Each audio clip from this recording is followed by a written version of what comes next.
सो ये केमिस्ट्री का provisional answer की एनटीए ने जारी की है, जिसमें मैं अपना केमिस्ट्री का question paper with the recorded response मैं आपको शो कर रही हूँ। इसमें जो क्वेश्चन थे 5-6 क्वेश्चन इसमें ऐसे थे जो कमर्शियल यूज से दे रखे थे, जैसे कि वुड स्पिरिट किसे कहते हैं, मेथनॉल को, which is used as food preservative, sodium benzoate होता है, ये आपके कार्बोक्सिलिक वाले चैप्टर में दे रखी है, एल्डिहाइड कार्बोक्सिलिक वाले में। और फिर पोस्ट रखा था इसमें कि which is used as a refrigerant, तो वो फ्रेऑन 12 होता है। तो मतलब बहुत ऐसे 3 क्वेश्चन तो मैंने ही बता दिए। फिर ऐसे नॉर्मल क्वेश्चन पूछ रखे थे, चैप्टर फर्स्ट थे, सॉल्यूशन से बहुत क्वेश्चन आए थे, डी ब्लॉक के भी क्वेश्चन बहुत थे। यस, ऑर्गेनिक के क्वेश्चन तो बहुत थे। ये जनरल क्वेश्चन था कि हमें कैटेकॉल, रिसोर्सिनॉल और हाइड्रोक्विनोन दे दिया और उसके स्ट्रक्चर बताने हमें, तो देखते हैं। कार्बोनिल का ये पूछ लिया था इसके अंदर। यहाँ पे आपका जो ऑप्शन था वो एंटी बॉन्डिंग ऑर्बिटल में जाएगा, डी ब्लॉक का, तो इसका answer first he I think, right, yes it's first, क्योंकि डी ब्लॉक का एंटी बॉन्डिंग में जाता है कार्बन मोनोऑक्साइड के। देन ये रहा ये क्वेश्चन जो मैं टिक करके नहीं आई थी, बट इट्स आंसर है सोडियम बेंजोएट। ओके, कन्फ्यूजन हो जाती है ना।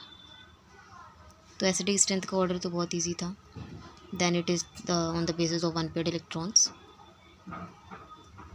देन यहाँ पे तुम्हारा था विल्किंस कैटलिस्ट किसे कहते हैं, तो इसमें तुम्हारा जो थर्ड ऑप्शन है वो है, ये कोऑर्डिनेशन कंपाउंड से पूछा गया था। फिर इसमें ये पूछ रखा है, ये अमाइन से है। देन ये क्वेश्चन जो तुम्हारा है नॉर्मल क्वेश्चन है, I think it's from D block, easy question था, मतलब कमर्शियल यूज़ से पूछ लिए हैं, जो पीछे के बहुत लोग नहीं देखते हैं। देन ये तुम्हारा है इलेक्ट्रोकेमिस्ट्री से, बहुत इजी था, इसका तुम एक ऑप्शन मैच करते हो तो मिल जाता है, लेड स्टोरेज बैटरी का, जो कि तुम्हारा यहाँ से मैच कर रहा है। तो ए का तुम्हारा फोर्थ सिर्फ एक ही ऑप्शन में था, so you matched it and just take the right answer. Then ये लिमिटिंग मोलर कंडक्टिविटी का था, इसमें तुम्हारा दे रखा है मोलर कंडक्टिविटी, तो मैं इसका आंसर गलत करके आई हूँ, ठीक है। इसका आंसर सी ही है सिर्फ, means fourth option is the right option for this question. ये तुम्हारा क्लेमेंशियल रिडक्शन से आ गया, जिंक अमलगम और तुम्हारा HCl होता है, ZnHgCl। देन तुम्हारा सॉलिड रूम टेम्परेचर पे इसका टिक नहीं किया है, but it's answer is CH3 iodoform, जो एंटीसेप्टिक होता है। ये येलो कलर होता है, सॉलिड होता है रूम टेम्परेचर पे ये।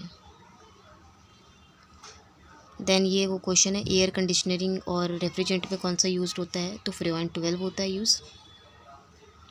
ये तुम्हारा पूछ रखा है the reaction of alkyl halide with sodium metal in dry ether, तो एल्काइल हलाइड जैसे तुम ले लो CH3X, उसका तुम मेटल के साथ करा रहे हो, तो ये नॉर्मल तुम्हारा वुड्स रिएक्शन है, ठीक है। फिटिक तुम्हारा कब होता है, जब तुम क्लोरोबेंजीन लेते तब तुम्हारा वो होता। वुड्स फिटिक जब क्लोरोबेंजीन प्लस इथाइल या एथेन ले लेते, मिथेल ले लेते। देन ये तुम्हारा ज्विटर आयन क्या होता है, सल्फोनिलिक एसिड होता है, Hinsberg reagent, benzene sulfonyl chloride, ये रिएजेंट के बेसिस पे था, ये बहुत सिंपल क्वेश्चन था। देन यहाँ पे तुम्हारे वो रखा है बॉइलिंग पॉइंट के ऑर्डर पे इसको लगाओ, तो ये भी बहुत सिंपल सा था। देन यहाँ पे तुम्हारा है इथाइल कार्बिलेमीन, हम इथाइल आयोडीड से बनाना चाहते हो तो क्या होगा, तो ये आपने नोटिस किया होगा, आपके नीट 2026 में भी इससे रिलेटेड एक क्वेश्चन पूछा गया था, तो इसका करेक्ट आंसर AgCN है, सिल्वर साइनाइड, ठीक है। ये आपको NC दे देगा एज अ प्रोडक्ट, और अगर हम यहाँ पे ये नहीं दे रखा होता और ऑप्शन में एक दे रखा होता कार्बिलामीन टेस्ट का, तो वो भी हम यहाँ पे डाल देते। ये ऑप्शन बिल्कुल सही है, the condition for ideal solution, मतलब जब आप इसको गूगल पे सर्च मारोगे तो आपको इसका आंसर में internal energy change of mixing भी ज़ीरो दिखाएगा, but according to NCERT it is not given in our NCERT, so according to NCERT its correct option is 3 A and C, जिसमें बोल रखा है कि enthalpy change and volume change का जो mixing है वो ज़ीरो होता है, ठीक है। तो आप इसे देख सकते हैं। देन उसके बाद ये सिंपल तुम्हारा था मोल फ्रैक्शन पे, ये तुम इजीली कर लेते। देन तुम्हारा प्राइमरी अल्काइल हैलाइड सिंपल है, SN2 पे जाएगा, SN1 टर्शरी कार्बोकेटायन पे जाता है, इसलिए पर मैग्नेट आयन तुम्हारा टेट्राहेड्रल होता है, चाहे वो पर मैग्नेट हो या तुम्हारा KMnO4 हो या K2MnO4 हो, दोनों तुम्हारा टेट्राहेड्रल होता है। ये भी तुम्हारा बहुत इजी सा था, ये आपका 2025 नीट में पूछा गया था क्वेश्चन, रिलेटेड होता है। तो मतलब देख सकते हो NTA पेपर बनाता है तो रिलेटेड पूछ लेता है कभी कभी।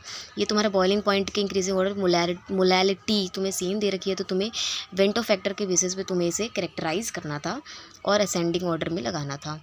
FeCl3 टेस्ट मैंने यहाँ पे गलत कर दिया, थर्ड नहीं है इसका आंसर, इसका आंसर फर्स्ट है, क्योंकि मैं क्यूनॉल में गड़बड़ा गई थी, क्योंकि क्यूनॉल इज़ योर हाइड्रोक्यूनॉन जिसमें 2 अल्कोहल होते हैं इन द बेंजीन रिंग, तो ये भी देगा, क्योंकि पॉजिटिव FeCl3 टेस्ट फिनोल देते हैं, तो उसमें फिनोल है। तो ऑर्थोक्रिसॉल क्या होता है तुम्हारा, OH और CH3 होता है बेंजीन पे, ऑर्थो है तो एडजेसेंट बॉन्ड पे लगे होंगे। देन तुम्हारा लो स्पिन कॉम्प्लेक्स कौन बनाता है, लो स्पिन कॉम्प्लेक्स तुम्हारा तब बनता है जब तुम्हारी पेयरिंग हो जाती है। पेयरिंग कब होती है तुम्हारी, जब तुम्हारी जो डेल्टा नॉट है या ट्रायंगल नॉट है that is more than the pairing energy, तब तुम्हारी पेयरिंग हो जाती है, तो लो स्पिन कॉम्प्लेक्स बनता है। अब पेयरिंग किस में हो गई है तुम्हारी, तो तुम्हें देखोगे B और D वाले में पेयरिंग हो गई है, so it's correct answer is your second. Okay, metal ion कौन सा कलर्ड है इसमें, मेटल आयन कौन सा कलर्ड है इसमें, तो तुम इसमें देख लेना D ब्लॉक का है।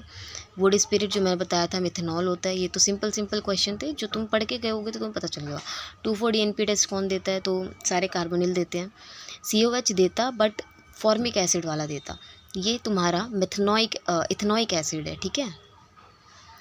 कैटेगराइज एज कंडक्टर, तो तुम इसमें लॉजिक भी लगा सकते थे कि तुम्हारा जो सिलिकॉन होता है वो तुम इंसुलेटर में पढ़ते हो, जर्मेनियम भी तुम इंसुलेटर में ही पढ़ते हो, टेफ्लॉन तुम्हें पता नहीं, तुम ऐसे सोचो। तो graphite is the correct answer of the conductor and it is the correct.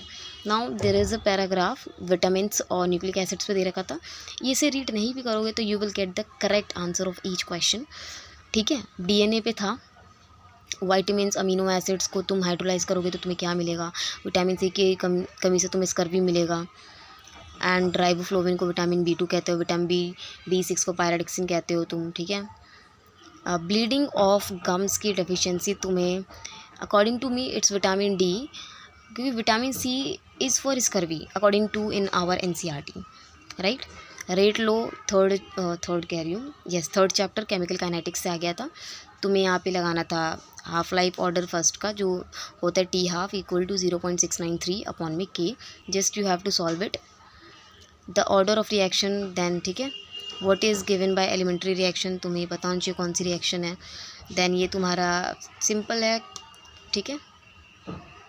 Then यहाँ पे है कि फर्स्ट ऑर्डर रिएक्शन को अगर हम K टाइम्स, तो रेट कांस्टेंट क्या होगा, इसका आंसर मैंने गलत मार्क किया है, इसका आंसर C होगा 2K टाइम्स, क्योंकि आपने पढ़ा होगा कि अगर टेम्परेचर को हम 10 डिग्री बढ़ाते हैं तो तुम्हारा रेट कांस्टेंट डबल हो जाता है, तो it's correct answer is 2K। वहाँ पे देखो पता नहीं क्या ही हुआ है, बट इसका आंसर थर्ड है। So that's all about today. I hope you like this video and please share this video, hit the all buttons on this channel. If you want more video like on physics paper and biology paper, then please comment.